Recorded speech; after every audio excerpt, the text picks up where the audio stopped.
नमस्कार, द नगरी न्यूज में आपका स्वागत है। मैं हूं आपके साथ दीपशिखा। राजस्थान की राजनीति में बड़ा संकेत मिला है। क्या 2028 की पटकथा लिखी जा चुकी है?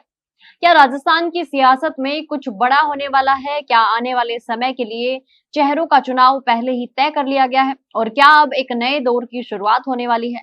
ये सवाल इसलिए उठ रहे हैं क्योंकि इस बार राजनीति की चाल कुछ अलग ही दिशा में चलती दिखाई दे रही है।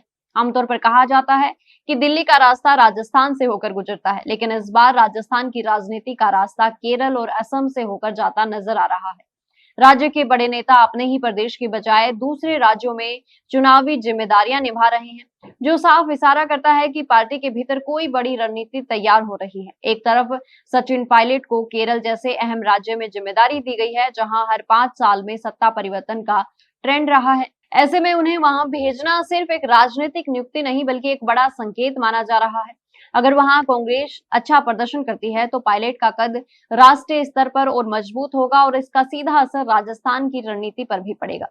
दूसरी तरफ दिव्या मदेरणा को असम जैसी चुनौतीपूर्ण राज्य में उतारा गया है, जहां बीजेपी की मजबूत पकड़ है। ऐसे में उन्हें वहां भेजना इस बात का संकेत है कि पार्टी अब युवा और आक्रामक नेतृत्व को आगे लाने की तैयारी कर रही है।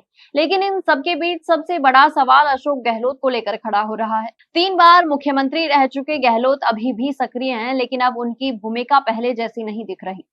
इसी बीच बीजेपी नेता मदन राठौड़ का ये बयान कि गहलोत को अब युवाओं के लिए जगह छोड़ देनी चाहिए, सियासी चर्चा को और तेज कर चुका है। राजनीति में जब इस तरह के संकेत मिलने लगे तो माना जाता है कि बदलाव की प्रक्रिया शुरू हो चुकी है। पायलट और दिव्या जैसे नेताओं को बड़े मंच पर लाना और गहलोत को धीरे धीरे सलाहकार की भूमिका में देखना इस ओर इशारा करता है कि पार्टी अब भविष्य की तैयारी कर रही है।